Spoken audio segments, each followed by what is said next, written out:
Hi and welcome back to the channel. Today I'm at Goodison Park, home of Everton, and I'm also joined by Phil from Toffees R Us, and he is going to talk me round Goodison as I fly. Right, we're flying towards Goodison from Stanley Park, so where should we go?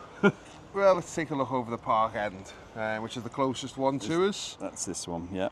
So sorry, I don't know any stands here at all.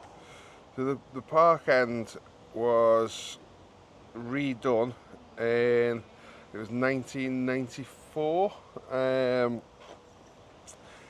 they did promise a two-tier stand at the time, and they only made a one tier really. They added the recent two grey towers a few seasons ago. I think that's for disabled access. Yeah. You know, and all the parkings outside the stadium. You used to get the players would park there before a game, but now they all come in on coach, and that's also used as the fan zone on the left-hand side before a game. So you go there before a game. There's generally stage set up with a bit of music, and I know that statue's there. Yeah, the Dixie Dean statue. Obviously famous for scoring the most goals in a single season, 60 in one season. Never been beaten. We thought Haaland might get close to it a couple of seasons ago, but thankfully Dixie still holds the record. So was them Goodison letters a new addition, or yeah. was they? Yeah. Oh, they just because they look like quite old. Yeah. To be honest, right. I can't remember when they got put up. I can't remember if that was with the new stand or whether it was in recent years, because they modernised a bit of Goodison. The blue towers you see on the corners, they were recent additions when Mashiri took over. And then if you look on the main stand, you can see there's a bit of a wrap on the outside with some of the legend players. That only happened 6 or 7 years ago. And behind that it was like quite old corrugated metal, which had faded to like grey. So they jazzed it up a little bit by putting these on. Joe Royle won the last manager to win a go a bit cup. higher for signal.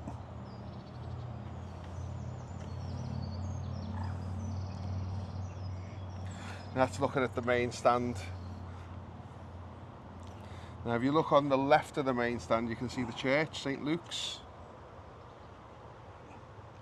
which cuts right in between the two stands, the Gladys Street and the main stand. So that takes up that corner? Yeah, it takes up the corner. It's one of the reasons why you couldn't renovate. I mean, when you look at the houses and how close the houses are to the stadium, and then over the Bullen's Road, which you're looking across now, there's a school there. So you couldn't really do anything with the stadium in terms of making it much bigger. Yeah, it's very, well, say, hemmed in by houses, isn't it? Yeah, which when you look at Bramley Moor and the space we've got around Bramley Moor. So this is Bullen's Road, this one. This is, let's have a look. That's the Gladys Street. Oh, Gladys Street. It's Gladys Street. So the Gladys Street comes off the church and the main stand comes off the church, and then Bullen's Road is on the left there now. Right. Okay, yep. As a kid, been into the Gladys Street many times, went with a few of my friends from school. I remember Barnesy going with us, I think Yozza came with us. And Bullen's Road have been in a couple of times, but mainly for friendlies or a couple of the women's games. But one of the things you can see from the shots, there's posts everywhere. So, you know, there's a lot of obstructed views within Goodison. Obviously the design of the old stadiums. Another reason for moving, I guess. Yeah.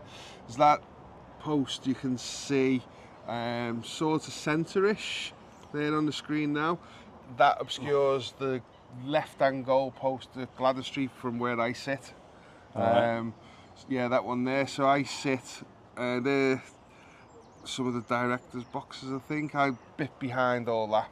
About 8 rows behind where the radio commentators are, which is quite good because they have screens for the replays, so you get to see what's actually going on. What's going on. Because I think, you know, obviously my personal opinion this, but as a match-going fan, we get one of the worst experiences because when VAR kicks in and things like that, we don't get to see the replays on the screen. No, that's... There's the dugouts, a very, very small tunnel to come in and out of. Yeah, looks like they're doing some work on the AstroTurf around the edge, maybe? Yeah, there is Astro is it around Astro the edge. around the edge? Yeah. Apparently there's a few things planned over the season. Obviously with this being the final season of Goodison Park, they're hoping to make most match days quite special, I believe. Yeah. Why, I guess, trying not to spend any money on the place. Yeah, at the same time. Yeah. You know, I was shocked, you know, when they put the wraps up around the stadium, they were already talking about a new stadium at the time. So I was shocked that they'd spent the money on those kind of things, but it was needed. Yeah, just to tidy up, because it's quite a smart looking place from outside. Yeah. I mean, there's going to be a lot lost with it when this place finally goes. I mean, it's one of the oldest stadiums going. I mean, the history of this stadium, we hosted 5 World Cup games in 1966. You know, it's the most World Cup venue outside of Wembley in the UK. And that Wembley's gone. Yeah, yeah. We hosted the semi-final between West Germany and the Soviet Union, which is a huge event when you think about it. These bits I know about, the designs on the Archibald Leach. Archibald Leach, because they've trying to incorporate that at Bramley Moor, which doesn't appear to be very successful on the brickwork. They thought it'd stand out more. Yeah, early indications, but it may look different once you're in there. So is this the oldest stand left? I think so. Yeah. I think so. That's the Bullens, and there's a lot of posts within the Bullens, especially in the upper area. There's actually some seats directly behind the post. I mean, I wouldn't like to be in those seats. They're getting all the money like Real Madrid have got. I see a picture last night of some seats at Real Madrid, and they can just see one goal. Yeah, it's just... Gladys Street end. You know, one of the things that I think is quite unique to this stadium is the noise levels. Because everybody's so close to the pitch, it's very, very loud. I've been into other stadiums and you know, they're all great atmospheres and stuff, but Goodison, it just resonates around the place. Yeah, it's the old traditional stadium vibe, and it's rather than a modern bowl. Yeah, you know, there's 4 corners, there's proper stands, and it's designed primarily as a football stadium, where a lot of the newer stadiums are designed for other venue. Exactly, for whatever else they can make money with. You know, I mean, obviously across the road they're preparing for Taylor Swift, and you know, this is the thing, we've got to utilise Bramley Moor as much as possible for the extra revenue to come into the football club. There's your record attendance, 78,299. Yep. I mean, the current capacity, I think, is 39,500. You know, when you think what a difference that is, you know. It's going to be 52,000 at Bramley Moor, with the possibility of rising to 60. That's looking quite unlikely. From what I keep reading, the safe standing where they can stand more than one in a seat is a while off. So I don't know. It probably will happen in the end, but so I was just taking a look at these wraps. Yeah, they put like big sheets, metal poles, and then obviously put the wrap around that. It was great when you first came, when that was done, because the ground just looked so different from what it used I bet it did. It looked really tired for a long time. I'll try and get them ex-players and whatever that was on this side. I was struggling for signal a bit out this way. We just look how tightly compacted the houses are. I mean, when you see the stands shaped to the road rather than, it's not a case of they built the road round the stadium. It's they've had to build the stadium within the Yeah. roads. I mean, there was talk at one point, I think somebody did look at how could you redevelop it, and it was lowering the pitch, taking the pitch deeper. So when you walked in, you walked down steps towards the pitch. Yeah. And trying to do it that way, but I think it was too costly. I mean, I have a feeling they've done that at the Etihad from when they converted it from athletics to football.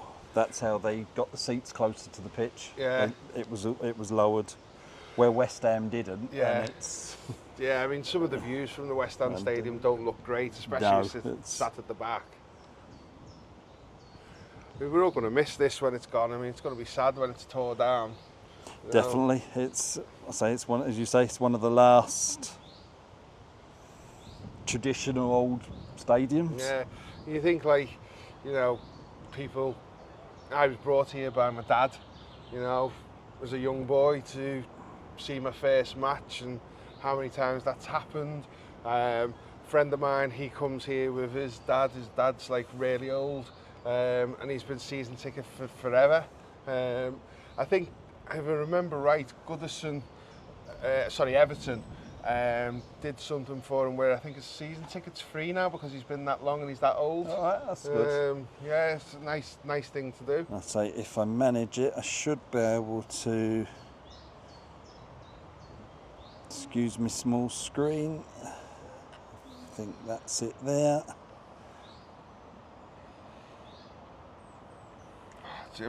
When you see the shape and the size of that, you just realise why we have to move. I'd say that's looking good. It's beginning to look like a real I mean, that stadium cladding's coming on a lot now, isn't it? Yeah, it's 6 months to go, so the sign inside says. And all the talk about the balancing of the barrel cladding, the reason they put it on this side and that side and stuff. Yeah, I think they just put it on they put it on now with like. Right, we're thanks for that, Phil. You're very welcome. Nice little guided tour of Goodison. Good to do it before it goes. And I'd say next year we'll come and do it again. Especially, I'm thinking right before the sort of last game there, then probably. Yeah. I'd say then after it. Well, I'm going to document as much footage as I can from inside the stadium over the next and 12 months. I'll put a link to Phil's channel in my description, and this video is also going to be on Phil's channel as well for his viewers. And thanks everyone for watching, and thanks Phil. Yeah, thank you.